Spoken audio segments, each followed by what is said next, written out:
송은재TV 시작합니다. 이번 대선판의 주인공이라고 할 수 있죠. 윤석열 후보와 이재명 후보. 최근 들어서 윤석열과 이재명에 대한 얘기 대신에 배우자인 김건희 씨나 김혜경 씨 얘기가 더 많이 나오고 있습니다. 이번 대선이 유력한 대선 후보인 윤석열과 이재명의 경쟁인지 아니면 배우자인 김건희와 김혜경의 대결인지 분간이 가지 않을 정도입니다. 누구나 남의 사생활은 관심이 많죠. 하물며 대선 후보의 사생활에는 관심이 없을 수가 없습니다. 대선 후보의 배우자, 남편이든 아내든 대선 후보의 배우자와의 관계, 대선 후보의 배우자의 생각, 생활, 관심거리죠. 또 대선 후보를 선출하는 데 중요한 정보가 될 수도 있습니다. 그런데 그 정도를 넘어서고 있다는 것이 문제입니다. 그러니까 이 대선 후보의 배우자 문제가 이번 대선판을 뒤덮는 한 요인이 될 것이다 라는 우려가 나온 것은 일찍 전부터입니다. 그러니까 민주당이 출발을 했습니다. 민주당의 대선 전략 중에 하나가 배우자를 적극 전면에 내세운다.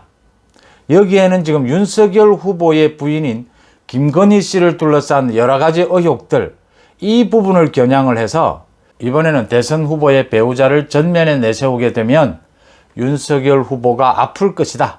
윤석열 후보의 단점, 아픈 부분을 드러낼 수 있을 것이다. 이런 전략에 따라서 지금 배우자 문제가 불이 붙은 겁니다. 민주당이 계속 해온 이야기가 이겁니다. 민주당 후보, 이재명 후보의 부인은 당당하게 국민들 앞에 나서서 선거운동을 한다. 또 배우자 실장이라고 해서 현역 의원까지 임명을 해놓았습니다. 사상 처음 있는 일입니다. 이렇게 활발하게 대선 운동에 나서겠다라고 하면서 윤석열 후보 측을 겨냥해서 왜 배우자가 국민 앞에 나서지 않느냐, 윤석열 후보의 배우자도 빨리 전면에 나서라 라고 독촉을 하면서 사실은 조롱을 하면서 공격을 했습니다. 그런 와중에 며칠 전에 김혜경 씨가 입원을 하는 그런 사태, 그런 사건이 발생을 한 겁니다. 새벽에 이재명 후보의 부인이 입원을 하는, 정신을 잃고 입원을 한다, 눈가가 찢어졌다, 이런 얘기가 알려지니까 많은 사람들이 왜 그랬지라고 생각할 수밖에 없는 대목입니다. 그런데 왜 그랬지에 대한 설명은 부실하고, 물론 설명을 했습니다. 그런데 그 설명이 모두 틀렸던 겁니다. 산책을 하다 다쳤다라고 했다가 119가 와서 실려갔는데 이재명 후보라는 건 알려지지 않았다, 밝히지 않았다, 갖가지 의심들이, 해명을 하면 할수록 갖가지 의심들이 더 커져가는 상황이었습니다. 그런데 오후에 이재명 후보가 SNS에 글을 올려서 부인이 그렇게 다쳐서 마음이 아프다라고 하면서 오늘만은 대선 후보이기 이전에, 정치인이기 이전에 남편이고 싶다라는 얘기를 올렸습니다. 그러니까 많은 사람들이 왜 그런 일이 벌어졌는가를 묻고 있는데 갑자기 이재명이 오늘은 남편이고 싶다. 이러니까 평소에 이재명에 대해서 많은 사람들이 알고 있듯이 너무 오버액션 아니냐, 이상하다라는 얘기가 나오고, 이렇게 이상하다라는 얘기가 나오자 이게 계속 의혹이라는 것이 계속 부풀려지지 않습니까?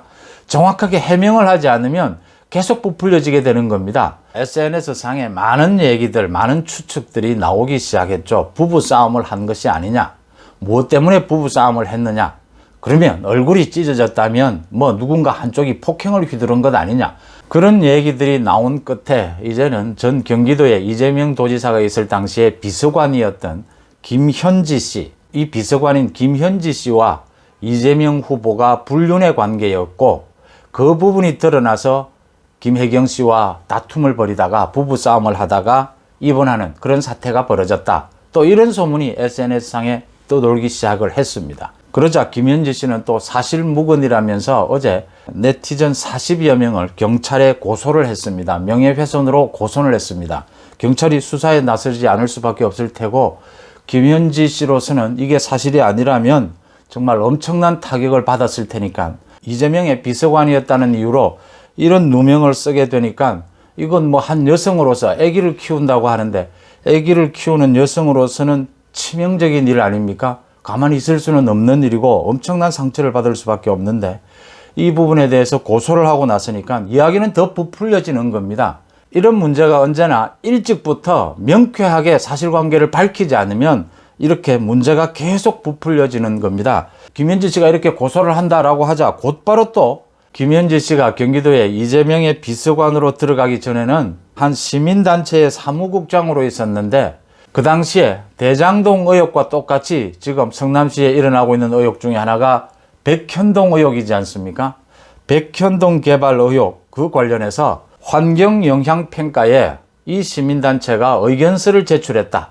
거기에 김현지 씨가 개입이 되어 있었다. 그래서 여러 가지 이유로 김현지 씨가 이재명의 최측근이 됐다. 또 이런 이야기까지 흘러나오면서 이재명과 김현지의 관계, 김현지와 이재명의 관계에 따른 이재명과 김혜경 씨, 부인인 김혜경 씨와의 사이에 어떤 일이, 그날 밤에는 어떤 일이 있었는가, 의혹은 계속 부풀려지게 되는 겁니다. 이렇게 계속 의혹이 부풀려지고 많은 사람들의 관심이 김혜경 씨, 김현지 씨 이런 사람들로 옮겨가자 민주당은 당황스럽죠. 이렇게 당황스러우니까 애초에 자신들이 의도한 것은 윤석열 후보의 부인인 김건희 씨를 공격하려는 것이, 윤석열 후보를 공격하려고 했던 이 의도가 이상하게 이번하는 이 사태로 인해서 그 이후로 각종 의혹이 부풀려지면서 이상한 방향으로 흘러가니까 민주당은 당황스럽지 않을 수가 없습니다. 그렇게 김혜경 씨가 입원하고 퇴원을 하고 난 며칠 뒤에 이제 검은 망토를 쓰고 나타났다라고 해서 그게 김혜경 본인이 맞느냐 안 맞지 않느냐를 가지고 논란을 빚기도 했습니다. 어쨌든 당황한 민주당이 어제 한준호 의원, 민주당의 한준호 의원은 지금 이재명의 수행실장입니다. 최측근이라고 볼 수 있죠. 한준호 의원이 자신의 페이스북에 김혜경 씨와 김건희 씨를 비교하는 그런 내용의 글을 올렸습니다. 두 명의 사진을 올리고 난 다음에 김혜경 씨는 두 아이의 엄마다. 거기에 비교해서 김건희 씨는 토리 엄마다. 이렇게 표현을 올렸습니다. 김혜경은 두 아이의 엄마고 김건희 씨는 토리, 그 키우는 반려견이죠. 반려견의 엄마다. 이렇게 비교를 한 겁니다. 한준호가 영부인도 국격을 대변합니다. 이렇게 했습니다. 영부인도 국격을 대변합니다. 김건희 씨를 겨냥해서 범죄 혐의 가족을 다시 청와대 안주인으로 모셔야 할까요? 이렇게 글을 올렸습니다. 첫 번째, 김혜경 씨는 두 아이를 낳아 길렀지만 김건희 씨는 자녀가 없이 반려견을 키운다. 아이를 낳아 키우면 훌륭한 엄마고 그렇지 않으면 훌륭하지 않다는 것이냐? 비판이 당장일 수밖에 없습니다.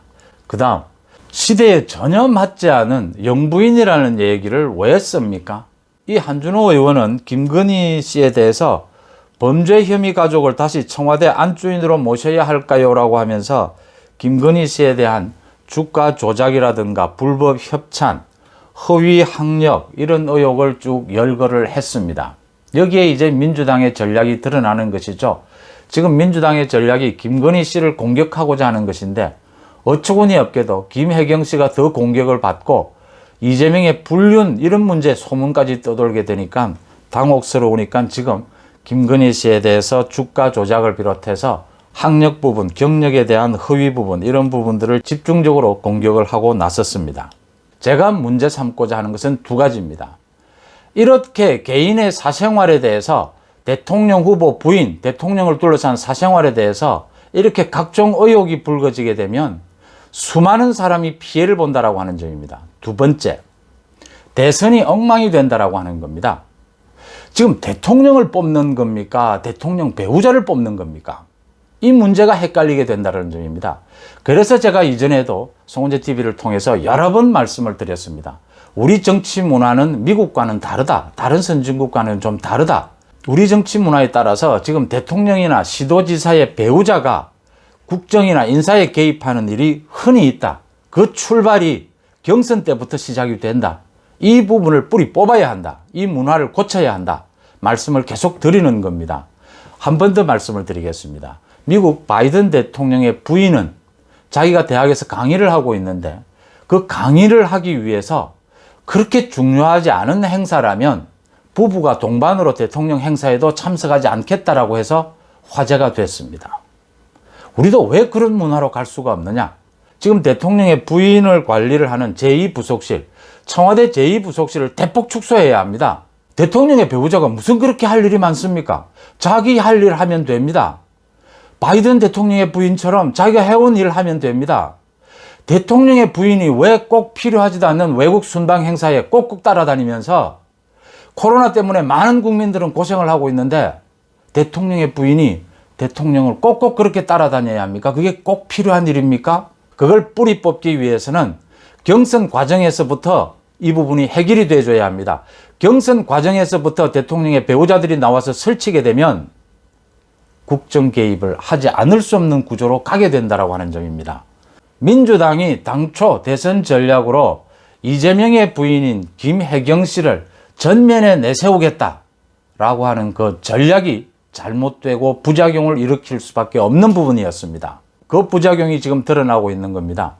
민주당도 그 전략을 바꾸는 것이 오히려 이재명 후보에게 더 유리할 것입니다. 그 다음 이 민주당이 이렇게 부인을 앞세우는 전략을 세우니까 지금 윤석열 후보 측에서도 뭔가 대응을 해야 하지 않느냐. 우리도 김건희 씨를 전면에 내세우고 김건희 씨 배우자 실장으로 현역 의원을 임명해야 되지 않겠느냐. 이런 대응책을 논의하고 있다고 합니다.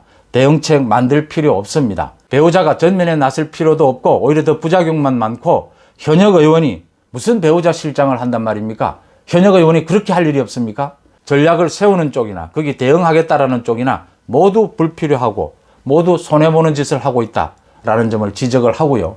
그 다음 두 번째, 이번 이재명과 관련된 각종 소문들에 따라서 굉장히 많은 피해를 입었다라고 하면서 40여 명의 네티즌을 고소한 김현지 씨. 김현지 씨의 주장이 맞다면 김현지 씨는 정말 견딜 수 없는 고통을 겪었을 겁니다. 이게 만약 가짜 뉴스라면 그래서 제가 가짜 뉴스에 대해서는 거듭 말씀을 드리는 겁니다. 유튜브나 언론이나 모두 마찬가지입니다. 재미를 위해서 남의 사생활을 보도할 수도 있고 정치인의 사생활을 보도할 수도 있습니다. 언론의 기본 원칙에 맞지 않은 많은 재미를 위한 뉴스도 필요합니다. 얘기거리도 필요합니다. 또 일부분은 대통령 후보를 판단하는 자료가 될 수도 있습니다. 그게 문제가 있다는 건 아닙니다. 제가 말씀드리는 건 가짜 뉴스입니다. 어떤 경우에도 가짜 뉴스는 용서할 수가 없는 부분입니다. 가짜 뉴스, 그 중에서도 특히 고의적으로 가짜 뉴스를 퍼뜨리는 경우입니다. 언론의 자유는 제한이 없으면 없을수록 더 좋다라고 생각합니다. 하지만 가짜 뉴스에 대해서는 언론의 자유에 대한 보장만큼 가짜 뉴스에 대해서는 혹독한 처벌을 해야 뿌리 뽑아야 한다. 저는 이렇게 봅니다. 윤석열 후보, 이재명 후보 마찬가지입니다. 부인에 관계되는 문제에 대해서 사과할 것이 있으면 명료하게 사과를 하고 밝힐 것이 있으면 말끔하게 밝히는 것이 이번 대선 국면에서 훨씬 유리할 것이다 라는 점을 지적하고자 합니다. 대선은 대통령을 뽑는 선거입니다. 배우자를 뽑는 선거가 아니라고 하는 점 다시 한번 말씀을 드리면서 송은재TV 마치겠습니다. 고맙습니다.